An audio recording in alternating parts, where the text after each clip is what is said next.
Hello दोस्तों, welcome back to your own channel SMKC। और मुझे बहुत ही प्राउड फील हो रहा है बिकॉज मैंने ना PMC फिनकॉप का एक मैंने आपको अच्छा सा वीडियो अपलोड करके बताया था। वो आपको आई बटन और डिस्क्रिप्शन और एंड स्क्रीन तीनों जगह पर मिल जाएगा, या फिर आप खुद जाके वीडियोस के सेक्शन में जाके चेक कर सकते हो, क्योंकि उसके अंदर मैंने न्यूज़ेस शेयर की थी जो मैं इस वीडियो में नहीं शेयर करने वाला हूँ बिकॉज वीडियो है ना बहुत लंबा हो जाता है एंड देन आप लोग देखते नहीं हो। बट मुझे तो आप तक ज़्यादा से ज़्यादा इन्फॉर्मेशन पहुँचानी रहती है, तो वो इन्फॉर्मेशन इतनी रहती है कि वो इतने वीडियो में नहीं आती है।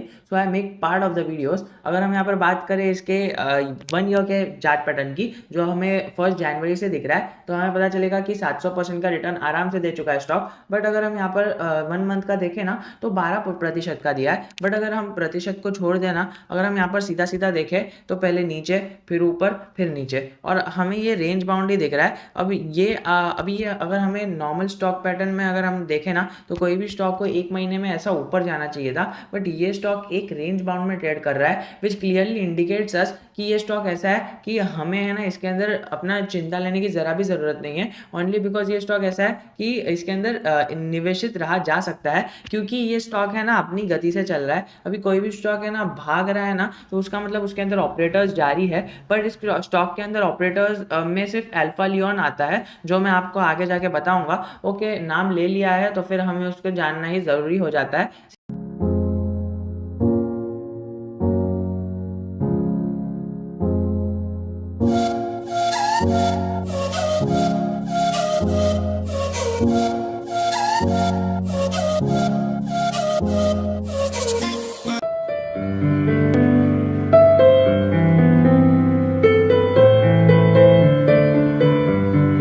सीधा हम चलते हैं वीडियो की तरफ।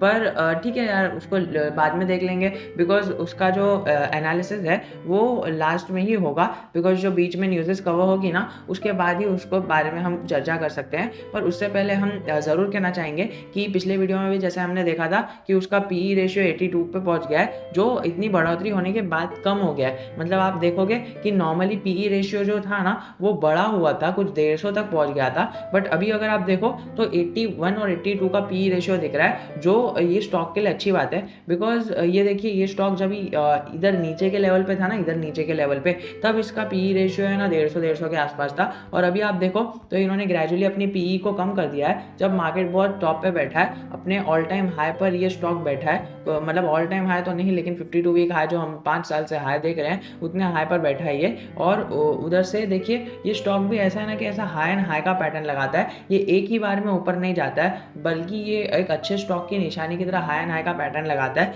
एंड वो है ना रेगुलर करेक्शन लेता है। ये स्टॉक पे तो हमें करेक्शंस दिख नहीं रहे, पर जिसने इसे लॉन्ग टर्म होल्ड किया है और डेली न्यूज़ेस देखता है, तो उसे तो ज़रूर पता होगा कि इसने कितने करेक्शंस लिए हैं। बट मैं आपको ज़रूर कहना चाहूँगा कि अगर आप फ्रेश एंट्री के लिए सोच रहे हो ना, तो आप ज़रूर ये स्टॉक के साथ जा सकते हो। बिकॉज ये स्टॉक है ना आपको लॉन्ग टर्म में वेल्थ क्रिएट करके देगा। आपने थंबनेल में तो देख ही लिया होगा कि कितने प्रतिशत का रिटर्न इसने अपने स्टॉक इन्वेस्टर्स को दिया है, बट वो तो बहुत कम देख लिया आपने। अभी असली खेल बाकी है, और अभी असली रिटर्न्स बाकी है जो ये स्टॉक हमें दे सकता है।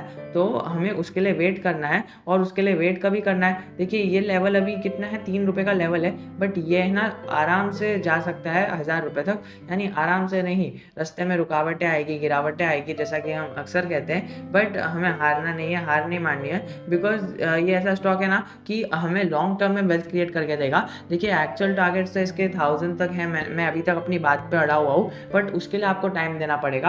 अब बाकी तो ऑपरेटर्स जाने कि उनका खेल क्या समझ रहा है, और वो क्या समझ रहे हैं, और वो क्या करना चाहते हैं। बट ऑपरेटर्स इसमें ज़्यादा एक्टिव नहीं है, ओनली बिकॉज ये स्टॉक ऐसा है ना कि इसके अंदर ज़्यादा उन्हें कुछ करके नहीं मिल रहा है। बिकॉज अभी अगर आप इसका जो रिजल्ट देखोगे ना, वो रिजल्ट आउटस्टैंडिंग आया अपने सेक्टर से।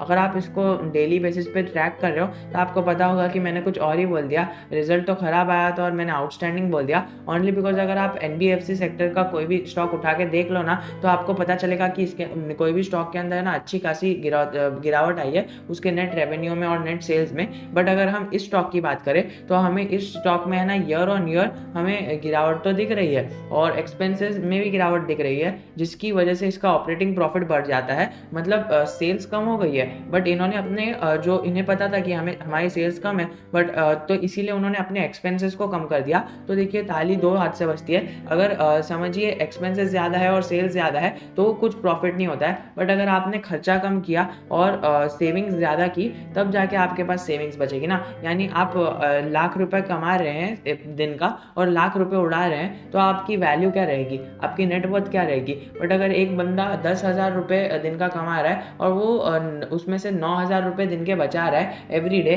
और 1,000 रुपये खर्चा कर रहा है, सो उसकी value at the end of 1 month will be around, ये इसको कैलकुलेट कर लेते हैं, 9 × 3 = 27, तो उसकी वैल्यू अराउंड 2,70,000 रहेगी। तो आप ये समझ के चल सकते हो कि इन्होंने अपने एक्सपेंसेस को एकदम अच्छी तरह से कम किया है, बिकॉज ये फाइनेंस से रिलेटेड है and they know how to tackle the customers and the bad result. अगर सेल्स कम भी है ना तो एक्सपेंसेस कम कर दो, आराम से हमारा प्रॉफिट बढ़ जाएगा। प्रॉफिट की बात करें, नेट प्रॉफिट भी हमारे उसमें बढ़ोतरी दिख रही है, बट वो पूरी स्ट्रैटेजी है जो हमने आपको समझा दी और आपने भी जान ली कि यस ये स्ट्रैटेजी है। और ये स्ट्रैटेजी के तौर पे हमें देखना है कि यार ये शेयर कितना अच्छे से अपना रिजर्व्स बढ़ा रहा है, अपने बोरिंग्स को कम कर रहा है। और यहाँ पर देखोगे ना आप, ये जब भी अगर हम ऐसे ही ऊपर से देखते हैं, सबसे पहला बल्लेबाज है, यहाँ पर हम सीधा सीधा देख लेते हैं इसके सेल्स कम हो गए, और फिर बाद में हम देख लेते हैं इसके एक्सपेंसेस को छोड़ देते हैं, हम फिर बाद में इसके सेल्स को देख लेते हैं सबसे पहले। फिर देखिए कई सारे लोग क्या करते हैं ना, एक जगह पर कोई भी एक डिवाइस पर पहले रिजल्ट देख लेते हैं एंड देन फिर जाके है ना उसको ट्रेड कर लेते हैं, बिकॉज उन्हें पता है ना कि रिजल्ट आने के बाद जो पैनिक मोमेंट बनेगा उस पर पैसा बनाने का और वेल्थ बनाने का एक अच्छा मौका है। Wealth is a wrong word to use here, पैसा बनाने का अच्छा मौका है। तो वो लोग क्या करते हैं, ये देख लिया ये खराब है और सीधा उसके अंदर उसको शॉर्ट कर दिया। बट देखिए वो बहुत टाइम तक रहा,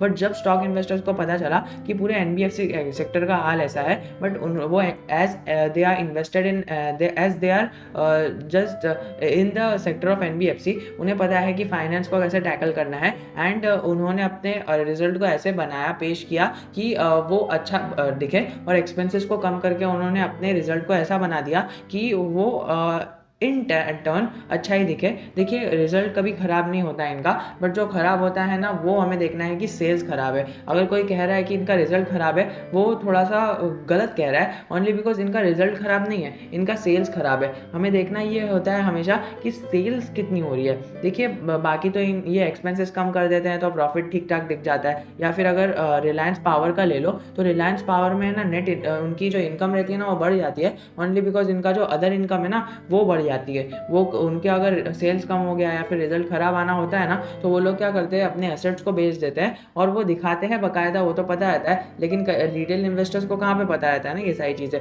तो रिटेल इन्वेस्टर्स देखते हैं इनका प्रॉफिट बढ़ गया and then they will buy the stock, तो उसकी वजह से स्टॉक को फायदा होता है और उसकी गुडविल बनी रहती है। बट हमें ना पूरा डिटेल में एनालिसिस करना है और यहाँ पे देखना है कि यार अदर इनकम है वो उन्होंने ठीक है चलिए, बट एक्सपेंसेस कम कर दिया, तो हमें देखना है कि सेल्स में कमी हुई है। अब कोई भी स्टॉक कैसा भी होने दो, बट अगर उसका सेल्स और बिजनेस मॉडल अच्छा है ना, तो उसके अंदर बढ़ोतरी होगी ही लॉन्ग टर्म में। अब देखिए सेल्स खराब हो गई मतलब स्टॉक डूब गया, ऐसा नहीं है, बिकॉज सेल्स ऐसी है ना कि एनबीएफसी सेक्टर के हर एक स्टॉक की सेल्स ऐसी ही है, तो हमें इस स्टॉक को ज़रा भी खराब नहीं कहना है, क्योंकि एनबीएफसी सेक्टर में ये एक मोनोपोली की तरह काम करता है। मोनोपोली तो नहीं कहूँगा, बिकॉज मोनोपोली ये बजाज फिनसर्व एंजॉय करता है being in the indices of Indian indices, तो वो तो मोनोपोली एंजॉय करता है। बट ये स्टॉक ऐसा है ना कि ये अपना फ्यूचर चेंज कर सकता है, बिकॉज जिस तरह की इसकी परफॉर्मेंस है और जिस तरह के इसके स्ट्रेंथ्स एंड वीकनेसेस है, जो इसके अंदर डेट लो है, और यहाँ पर स्ट्रेंथ्स देख सकते हैं,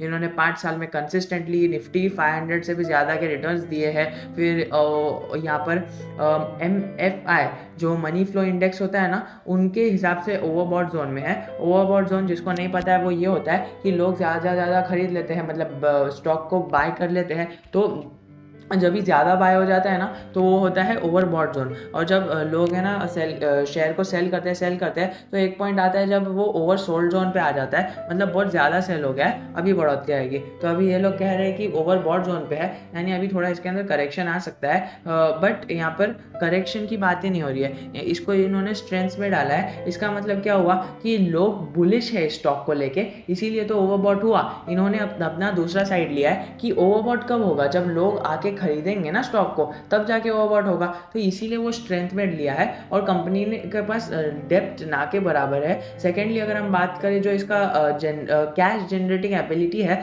जो अपने बिजनेस की तो इम्प्रूव हो ही रही है, साथ ही साथ अलग जगह से भी इम्प्रूव हो रही है। और सेकेंडली इनके कोर बिजनेस की जो एक्टिविटीज़ है वो इंक्रीज हो रही है। इसका बुक वैल्यू जो है ना वो लास्ट 2 साल से है ना अच्छी खासे इंप्रूव हो रहा है। वो देखिए बुक वैल्यू भी चेंज होती रहती है और वो अच्छी खासी चेंज हो रही है। और प्रमोटर्स ने अपनी होल्डिंग को प्लेज भी नहीं किया है। एज यूजुअल जो मैंने आपको बताया कि फाइनेंस से रिलेटेड कंपनी है तो उन्हें पता होगा how to tackle the situation. और यहाँ पर जो इसका प्राइस अब वो short medium and long term moving average है वो है कि इसका short term and long term moving average के ऊपर है प्राइस। और यहाँ पर अगर हम वीकनेस देखें तो गिन चुन के यहाँ पर 5 वीकनेसेस है, उसके बारे में हम चर्चा करेंगे। पहले तो यहाँ पर है ना इसका जो फर्स्ट सपोर्ट है ना वो नेगेटिव ब्रेकआउट के ऊपर दे रहा है, क्योंकि 3 रुपये का जो इसका सपोर्ट था वो ब्रेक हो गया और इन्होंने अपने सपोर्ट को ब्रेक करके नीचे चले गए। और सेकेंडली अगर हम बात करें जो इनका नेट प्रॉफिट है वो क्वार्टर ऑन क्वार्टर डिक्लाइन हुआ है, बट जो हमें देखा ना ये है ना कि एक्सपेंसेस उन्होंने कम कर दिया है, जिसकी वजह से प्रॉफिट बैलेंस हो गया।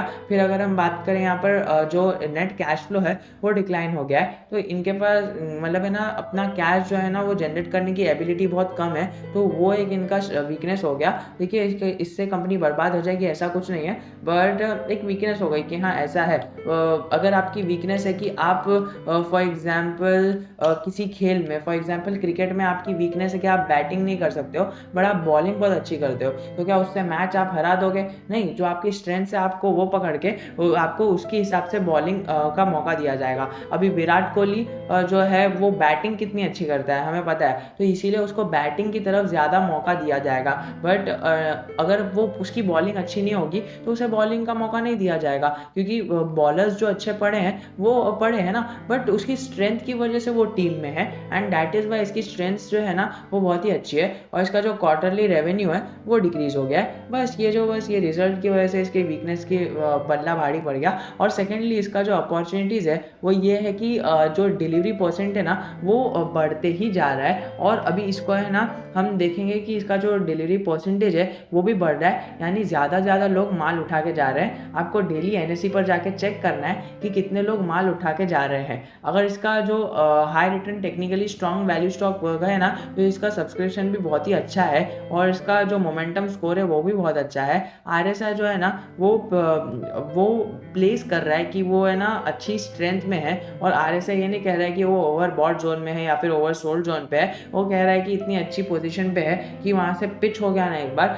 तो ऊपर जाने के चांसेस बहुत ही ज़्यादा है। अगर इसके ट्रेड्स की बात करें तो इसका वैल्यूएशन थोड़ा सा महंगा है, बस थोड़ा सा महंगा है, उससे कुछ फर्क नहीं पड़ता है। और सेकेंडली अगर हम बात करें इसका प्रॉफिट एंड लॉस जो कंपनी का है वो प्रॉफिट टू लॉस कंपनीज है, मतलब पहले मतलब प्रॉफिट से लॉस में गई थी, पहले प्रॉफिट हुआ था देन लॉस में गई थी, अब फिर से वो प्रॉफिट में आ रहा है। तो वो मतलब पहले एक बार प्रॉफिट से लॉस में चले गया था ना, तो वो एक थ्रेड बता रहा है कि ऐसा फिर से हो सकता है। और जो इसका है पीई वो तो हमने देख लिया कि 89 का अराउंड है, और वो उसका एक थ्रेड बता रही है कि पीई ज़्यादा होने से उसका थ्रेड है। अगर हम इसके जो ऑपरेटर्स की बात करें ना तो हमें पता चलेगा कि इनके ऑपरेटर्स के अंदर जो मतलब बेसिकली ऑपरेटर्स यहाँ पर जो होते हैं वो ऐसे होते हैं कि हमने पहला नाम सुना था अल्फा लियोन एंटरप्राइज का, तो ये है ना एक ही दिन बाय करते हैं और सेल कर देते हैं। यानी देखिए पहले ये लोग हाई प्राइस पे सेल करेंगे फिर लो प्राइस पे बाय कर देंगे। आप 12 फरवरी की बात करिए, देखिए बीएसई पर इन्होंने 5 लाख शेयर्स है ना 84 पे सेल किए और फिर से 82 पे खरीद लिए, यानी इन्होंने 0.2 पैसे का ये प्रॉफिट ले लिया। और फिर यहाँ पर देखिए कि इन्होंने फिर से 3 करोड़ शेयर्स या फिर 32 लाख शेयर सेल कर दिए 15 पे और बाय कर लिया 5 पे। यानी आप शॉर्ट सेलिंग देख रहे हो कैसी कर रहे हैं लोग, यानी आप देख रहे हो कि 10 पैसे का इन्होंने फिर से फ़ायदा कर दिया। फिर अगर आप देखो 96 पैसे पे सेल किया, 88 पैसे पे खरीद लिया, यानी आप इसका डिफरेंस देख रहे हो, ये पूरा 8 पैसे का डिफरेंस हो गया, यानी इनक्रेडिबल अमाउंट का 10% का इन्होंने कर लिया। फिर अगर आप देखो 96 पे सेल किया और फिर 87 पे बाय कर लिया, और ऐसे करते करते अभी जो लेटेस्ट 8 जुलाई को इन्होंने किया था ना 23 पे सेल किया था और 6 पे बाय कर लिया था, which gave them an opportunity to get of returns of almost 20%, जो एक ही दिन में उन्होंने रिटर्न्स जमा कर लिए हैं। तो अब आप समझ सकते हो कि कैसे ऑपरेटर्स इसके अंदर खेलते हैं। बट अभी लेटेस्ट कोई ऑपरेशन वाली न्यूज़ नहीं आई है। जैसे ही आती है चैनल पे आपको अपडेट कर दिया जाएगा। वैसे टिकर टेप का एनालिसिस हम करना चाहते थे, बट वीडियो इतना लंबा हो गया है ना, और कई सारे लोग वीडियो छोड़ के चले जाते हैं, जो पूरी इन्फॉर्मेशन रहती है वो नहीं पहुंचती है। इसीलिए मैं वीडियो को छोटा करने की कोशिश करता हूँ, और मैंने वीडियो को 2 पार्ट्स में डिवाइड किया है। अगर आपको सेकंड पार्ट देखना है तो इस वीडियो पर क्लिक कर सकते हो, जो आपके स्क्रीन पर यहीं किधर आ रहा होगा। तो आज के लिए इतना ही। जय हिंद, जय भारत।